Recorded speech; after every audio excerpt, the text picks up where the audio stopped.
Hi, this is Queen from AEvent Support. In this video, I'll be showing you how to get your team ID so you can successfully integrate your BusinessGlu account to your AEvent account. To start, log in first to your BusinessGlu account. Once you are logged in from this page, over here on top right-hand side corner, hover your mouse over your initials and then click on Team Dashboard.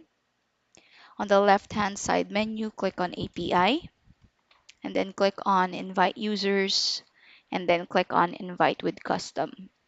We will then get a pop-up with a link, so copy this and paste it to Word or Notepad.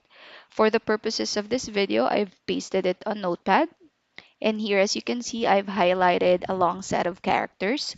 This is actually your team ID. So the value between team and users is your team ID. Once you integrate your BusinessGlu account to your AEvent account, you will be prompted for this information. So copy it and paste it on that pop-up. That would be all for this video. If you have any questions, feel free to contact support.